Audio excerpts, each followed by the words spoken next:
Sesi mengaji, belajar Islam lebih dekat. Bismillahirrahmanirrahim. Assalamualaikum warahmatullahi wabarakatuh. Innal hamdalillah nahmaduhu wa nasta'inuhu wa nastaghfiruh wa na'udzu billahi min syururi anfusina wa min sayyiati a'malina. Man yahdihillahu fala mudhillalah wa man yudlil fala hadiyalah. Asyhadu an la ilaha illallah wahdahu la syarikalah wa asyhadu anna Muhammadan abduhu wa rasuluh, amma ba'd. Jamaah kaum muslimin wal muslimat rahimani wa rahimakumullah. Pertama-tama kita senantiasa selalu bersyukur kepada Allah Subhanahu wa taala atas segala nikmat yang Allah berikan kepada kita, baik nikmat yang lahir maupun nikmat yang batin, baik nikmat yang kita minta maupun nikmat yang tidak kita minta. Dan alhamdulillah, atas izin dari Allah Subhanahu wa taala, kita pada malam hari ini dapat berkumpul kembali dalam suasana yang insyaallah dicintai dan diridai oleh Allah Subhanahu wa taala. Salam dan salam semoga terlimpahkan kepada Nabi kita Muhammad sallallahu alaihi wasallam, semoga terlimpahkan kepada keluarga-keluarga beliau, kepada sahabatnya, dan juga kepada umatnya. Alhamdulillah, di sini kita akan melanjutkan pembahasan kita, yaitu tentang masbuk, yaitu imam atau makmum, ya, makmum yang tertinggal dari rakaat. Kemarin sampai baru berapa? 5 ya.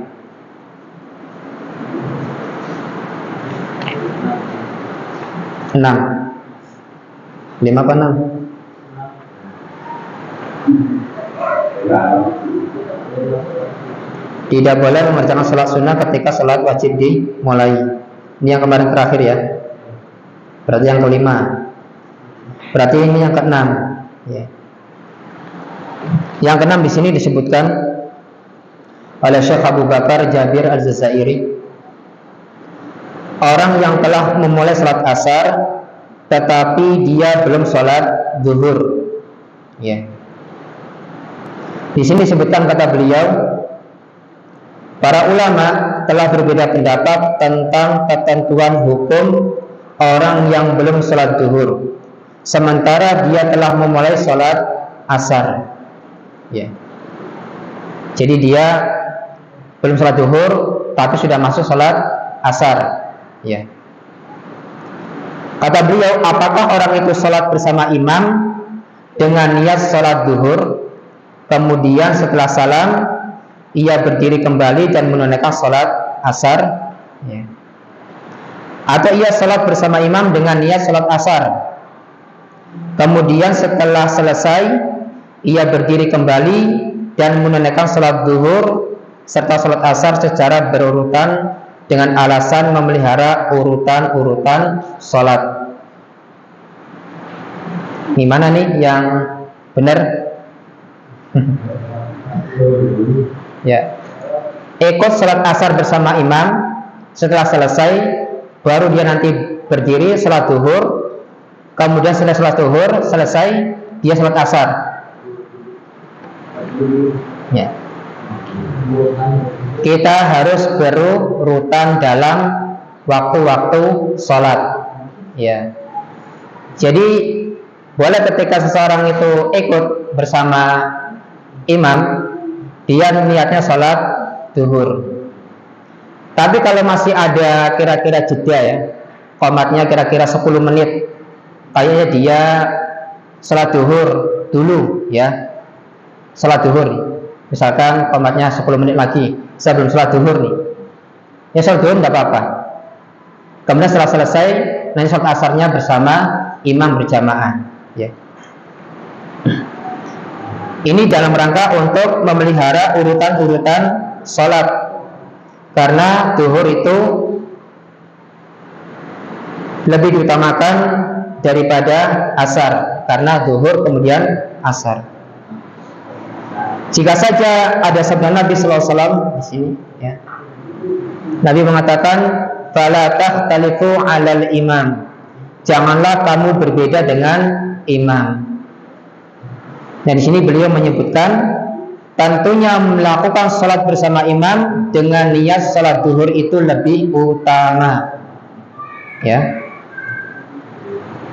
Jadi dia salat sama-sama 4 rakaat, zuhur 4, asar 4. Dia belum salat zuhur, tiba-tiba di sini iqamah salat asar. Dia gabung ikut berjamaah dengan niat salat zuhur dalam rangka menjaga atau memelihara urutan-urutan salat. Allah Subhanahu wa taala berfirman, "Inna sholata kanat 'alal mu'minina kitaban mauquta." Sesungguhnya salat itu sudah ditentukan waktu-waktunya. Ya. Tapi dalam kondisi seperti ini, dia boleh salat zuhur walaupun imamnya salat asar, dia niatnya salat zuhur. Ya. Kata beliau di sini, jadi tindakan yang lebih berhati-hati ialah melakukan salat bersama imam dengan niat salat asar. Lalu setelah selesai, ia berdiri kembali dan mengerjakan salat zuhur dan salat asar secara berurutan. Ini kata beliau untuk kehati-hatian. Ya, untuk kehati-hatian. Adapun salat yang dilakukannya bersama imam dianggap sebagai salat sunnah. Ini kata beliau, ya. Jadi di sini boleh. Jadi seorang itu dia ikut bersama imam salat asar dengan niat salat zuhur dalam rangka menjaga memelihara urutan tentang salat, atau untuk hati-hatian kata beliau, dia salat asar bersama imam, udah selesai, baru setelah itu dia salat zuhur 4 rakaat, udah selesai, baru dia salat asar 4 rakaat. Salat asar yang pertama bersama imam itu dianggap sebagai salat sunnah. Salat sunnah. Jadi antum kalau misalkan bingung-bingung, ya masih ada waktu, salat zuhur dulu. Ya, kalau masih ada waktu yang kira-kira bisa untuk salat zuhur dikerjakan, ya. Karena kata Nabi SAW, "Fala takhtalifu 'alal imam." Janganlah kamu berbeda dengan imam. Kemudian yang ketujuh, di sini sebutkan makmum tidak boleh berdiri sendirian pada suatu shaf atau barisan. Nah, ini ada pembahasannya, ya. Jadi seperti yang kemarin, ya. Makmum tidak boleh berdiri sendirian pada suatu shaf atau barisan. Kata beliau di sini sebutkan, bagi makmum tidak dibolehkan berdiri sendirian di belakang suatu barisan. Ya kemarin ya yang kita bahas, ya. Jadi ini udah penuh semua, atau shaf pertama, shaf kedua udah penuh semua. Datang orang satu, kemudian dia melakukan sholat di belakang barisan. Di sini kata beliau, pendapat beliau di sini, jika dia tetap memilih untuk melakukannya, maka tidak ada sholat baginya, artinya tidak sah. Ya. Kalau dirasa di belakang ada yang masih berwudu, ya 1 orang 2 orang, boleh sholat di belakang karena insya Allah ada yang menyusul, ya. Tapi kalau dikira-kira nggak ada lagi, ya. Kalau misalkan mau menarik jamaah makmum yang ada di depan, narik yang kira-kira sampingnya, jangan yang di lurus imam, karena biasanya yang lurus imam itu siap-siap untuk menggantikan imam, ya. Dan ini memang bagi makmum yang di depan itu harus bisa memahami. Ini berdasarkan sabda Nabi Sallallahu Alaihi Wasallam yang ditujukan kepada orang yang salat sendirian di belakang suatu barisan. Dalam hadis yang diriwayatkan Imam Ibnu Majah dan juga Imam Ahmad, ya, dengan sanad yang baik, istaqbil salataka fala salata limun faridin khalfas safi. Ulangilah salatmu karena tidak ada salat bagi seseorang yang berdiri menyendiri di belakang suatu barisan. Ini ada beberapa kemungkinan ini. Karena di sini sebutkan jika ia berdiri di samping kanan imam, maka hal itu tidak menjadi masalah. Berarti ini barisan, kemudian orang datang, kemudian berdiri, ya. Atau ini satu orang, ya. Dia satu orang berdiri di samping kanan imam, berarti imamnya satu, makmumnya satu. Tapi kalau yang ini kasusnya dia berdiri di belakang barisan jamaah, barisan makmum, ya, sendirian. Kalau pendapat dulu di sini tidak ada salat baginya, artinya salatnya tidak sah. Karena ada pendapat yang lain, boleh dia untuk menarik yang di depan untuk menemani orang yang salat sendirian di belakang. Kalau misalkan mau menarik, ya pilih yang sebelah kiri atau sebelah kanan, jangan yang di tengah-tengah, ya. Atau melihat ada orang yang belum mulai takbir misalkan, maka dia disuruh ke belakang untuk menemani dia sholat, ya, agar tidak sendirian.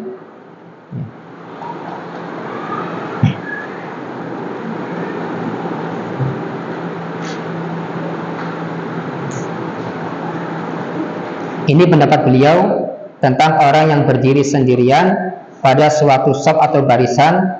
Pendapat beliau tidak ada salat baginya, ya. Sebagaimana dia membawakan sebuah hadis Nabi SAW, istaqbil salataka fala salata limunfaridin khalfas shafi. Ulanglah salatmu karena tidak ada salat bagi seseorang yang berdiri menyendiri di belakang suatu barisan, ya. Ini pendapat beliau, ya. Dan ada pendapat yang lain, boleh kita untuk menarik orang di depan supaya menemani dia salat, ya, supaya di belakang itu dua orang. Tapi kalau dia sendirian kemudian berdiri di samping kanan imam untuk menjadi makmum, maka itu tidak masalah.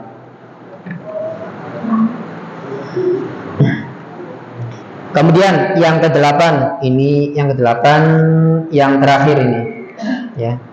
Yang ke-8 yang terakhir.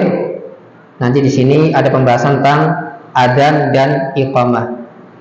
Nah, ini pembahasan adzan iqamah ini, pembahasan adzan ini menarik ini, Pak, ya. Yang ke-8, shaf atau barisan pertama itu lebih utama. Dalam salat disunahkan berusaha supaya menempati shaf pertama dan berdiri di samping kanan imam, ya. Hal itu berdasarkan sabda Rasulullah SAW, innallaha wa malaikatahu yusalluna ala shafil awwali. Qalu ya Rasulullah wa ala tsani wa fi tsalitsah qala wa ala tsani. Hadis ini diriwayatkan Imam Ahmad dan Imam At-Tabrani dalam kitab Al-Mu'jam Al-Kabir. Sesungguhnya Allah dan para malaikatnya mendoakan orang yang shaf di pertama, orang yang sholat di shaf pertama. Masya Allah, ya. Sesungguhnya Allah dan para malaikatnya mendoakan orang yang sholat di shaf pertama. Para sahabat bertanya, wahai Rasulullah, yang di shaf kedua itu juga, ya. Dan pada ketiga kalinya Rasulullah menjawab, juga shaf yang kedua, ya. Shaf pertama, shaf kedua didoakan oleh Allah dan para malaikatnya. Tentunya ketika para malaikat mendoakan, itu mendoakan kebaikan, mendoakan ampunan, ya, mendoakan ampunan. Jadi katanya kalau di Arab sana itu, ya, sebelum adzan di Masjid Nabawi khususnya, ya, kata yang sudah pernah ke sana ini, beberapa menit sebelum adzan orang sudah berlomba-lomba untuk memasuki shaf pertama. Jadi kalau antum datangnya tuh habis adzan, ya udah paling belakang, ya nggak kebagian. Itu di Madinah. Ada yang pernah ke Madinah? Belum? Sama, ya. Sama. Mudah-mudahan. Ya. Kalau Madinah Pekalongan sering, ya. Madinah kan artinya kota, ya. Al-Madinatul Munawwarah. Apa itu artinya, Pak? Al-Madinatul Munawwarah. Kota yang bercahaya, kota yang penuh dengan cahaya. Di kota Madinah banyak para ulama-ulama, ya, dan banyak orang Indonesia yang juga pergi belajar di kota Madinah. Dan kalau pernah lihat di YouTube itu, ya, jadi di malam-malam disorot dari angkasa, ya, ternyata yang bercahaya itu adalah kota Mekah dan kota Madinah. Ya, dulu kota Madinah itu orang-orangnya orang kafir semua, Pak. Ya enggak? Orang kafir semua. Dari mulai sukunya, dari mulai penduduknya kafir semua. Buktinya Nabi SAW berdakwah di Taif. Beberapa hari, beberapa minggu pergi ke Taif berdakwah. Ya, ini setelah kejadian beberapa kerabatnya meninggal, ya. Dari mulai Khadijah, Abu Thalib, ya, meninggal, kemudian pergi ke Taif berdakwah dengan harapan ada orang-orang yang mau beriman dan menyebarkan agama Islam. Ternyata sama suku-sukunya dan masyarakatnya tidak menerima. Kemudian mereka, suku-sukunya itu, kepala-kepalanya mengajak orang-orang, dari anak kecil, orang dewasa, laki-laki, perempuan, membawa batu. Nabi Muhammad SAW dilempar, seolah-olah Nabi itu, ya, orang kalau pernah menikah kemudian berzina itu hukumannya apa? Dirajam. Nabi dirajam. Dilempari batu, Pak, sampai tumitnya itu berdarah dan jalannya itu pincang, ya. Kemudian singgah di suatu tempat kebun, kalau nggak salah kebunnya itu, dia singgah di kebunnya itu punya kakak adik di situ. Kemudian datanglah malaikat penjaga gunung menawarkan, ya, kalau kamu ingin, aku akan angkat gunung, kemudian aku timpakan kepada penduduk Taif, mati semua. Kalau kita kan balas dendam, Pak, ya. Wah, kebenaran ini. Iya, musuh sama Nabi kok dilempari batu. Nabi mengatakan apa? Jangan. Saya berharap di antara anak cucu keturunan mereka akan lahir orang-orang yang beriman kepada Allah. Nabi mendoakan ini, Pak. Walaupun dilempari, dicaci maki, ya, ditawari lagi, tapi Nabi mendoakan. Kenapa? Karena mereka adalah orang-orang yang belum mengetahui. Nabi doakan. Nah, antum kalau disakiti sama tetangga, buang sampah sembarangan di rumah antum, ya, kemudian suka mencaci maki antum, doakan semoga dapat hidayah, Pak, ya, dapat hidayah. Siapa tahu menjadi teman akrab yang bisa sama-sama mengemban dakwah. Ya, Nabi tidak membalas. Kemudian lahirnya dari mereka. Pernah suatu ketika Nabi SAW itu mendatangi beberapa pemuda, ada 12 pemuda. Ternyata mereka dari kota Taif. Ternyata pemuda-pemuda ini ditawarkan Islam, semuanya masuk Islam. Kemudian dia berjanji, saya akan menyebarkan Islam di kota saya, di kota Taif. Akhirnya 12 orang pemuda ini pergi ke sana dan berdakwah. Ternyata banyak orang yang ikut, akhirnya berkembang, ya. Dan akhirnya kota Mekah menjadi kota Islam dan semuanya orangnya bertauhid semua. Masya Allah nih, Pak, ya. Jadi Nabi itu tidak mengajarkan balas dendam, malah Nabi mendoakan. Kalau kita kan Ya, ngamuk-ngamuk Bapak ya. Iya. Bawa parang.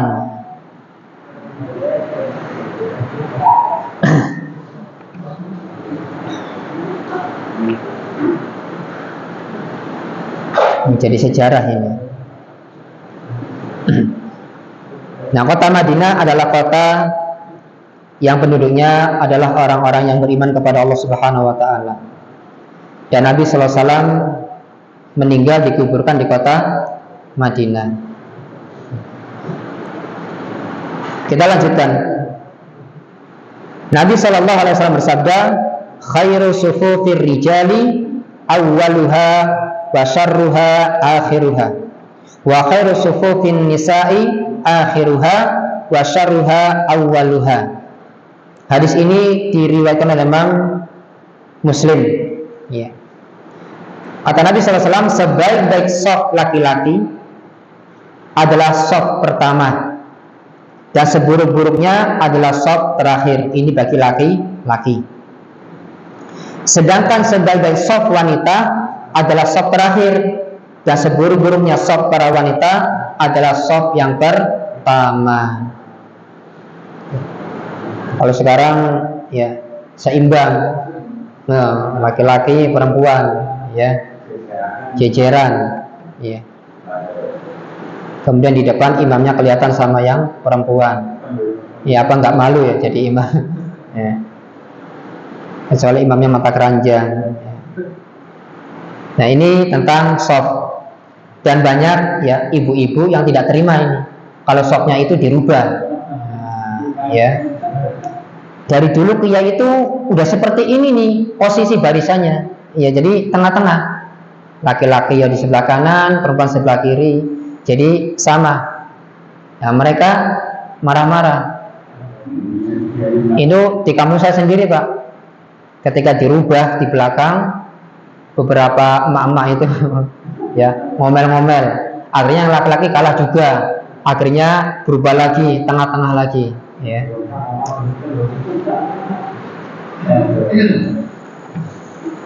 Dan sayangnya mereka ketika sholat itu seperti sudah punya kaplingan tempatnya. Kalau tempat saya jangan didudukin, nggak boleh yang lain.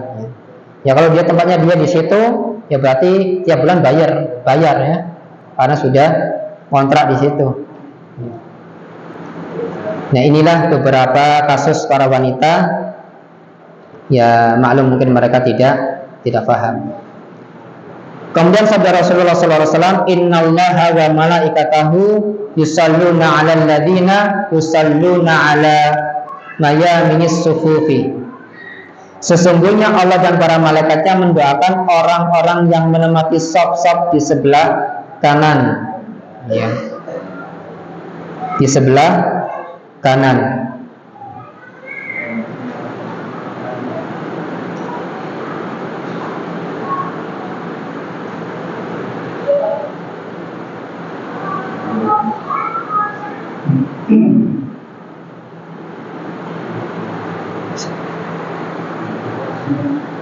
Ini tentang masalah shaf ya. Jadi diperhatikan tentang barisan di dalam sholat. Kemudian sabda Rasulullah SAW, taqaddamu fa'tammu bi wal ya'tamma bikum man ba'dakum la yazalu qaumun yata'akhkharuna hatta yu'akhirahumullahu. Hadis ini diriwayatkan oleh Imam Muslim. Kata Nabi SAW, taqaddamu, majulah kalian, fa'tammu bi, dan ikutilah aku. Kemudian orang-orang yang di belakang kalian harus mengikuti kalian. Dan tidaklah suatu kaum membiasakan diri mereka terlambat dari shaf pertama hingga Allah Azza wa Jalla pun membuat mereka terlambat. Jadi ada orang-orang yang memang mereka datang sholat itu suka terlambat, tidak ada usaha untuk tepat waktu. Akhirnya apa? Allah Subhanahu wa taala jadikan dia terlambat terus-menerus untuk menghadiri sholat berjamaah. Adakah orang seperti ini? Ya mungkin ada, ya. Iya. Jadi dia melambat-lambatin. Akhirnya Allah tiap hari lambatkan dia dalam ikut sholat berjamaah. Ya.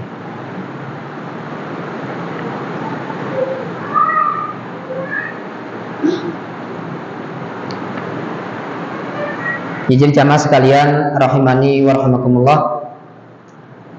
Semoga Allah Subhanahu wa taala menjadikan kita ya, menjadi orang-orang yang bisa sholat tepat waktu dan bisa menempati shaf pertama. Karena ada beberapa keutamaan dari Nabi sallallahu alaihi wasallam bahwasanya Allah dan para malaikatnya mendoakan orang yang berada di shaf pertama dan di shaf kedua. Dan janganlah kita menjadikan orang-orang yang datang ke masjid ketika iqamah sudah selesai. Ya. Kalau bisa sebelum adzan atau paling tidak ketika adzan berkumandang kita sudah berjalan menuju ke masjid dengan adab-adab yang Nabi SAW ajarkan kepada kita semua. Ya, selesai pembahasan tentang masalah makmum ya yang masbuk. Ada yang bertanyakan enggak?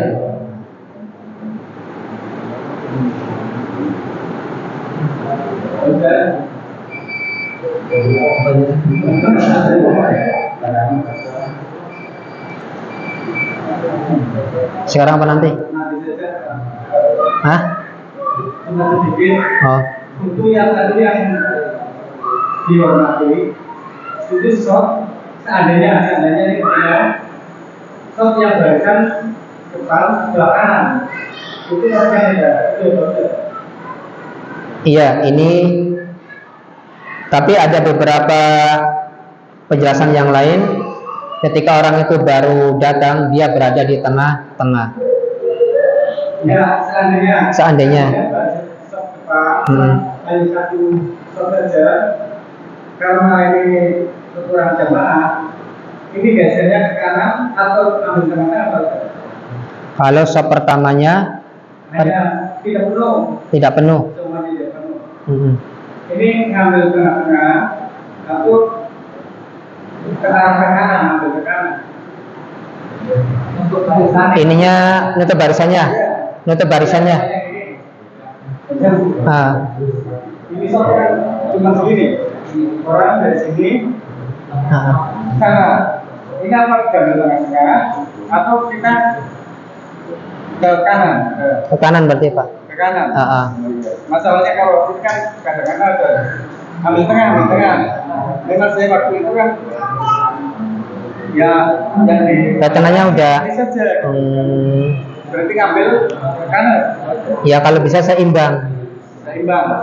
Jadi misalkan ini ada 5 orang, ya kan nggak penuh ke samping kiri kanan. Iya. Dia berada sebelah kanan. Yang sebelah kanan utamakan. Iya, sebelah kanan utamakan. Tapi kalau datang lagi, ya kelihatan biar ya sebelah kiri, di sini. Jadi kira-kira yang bisa seimbang. Iya, Mas.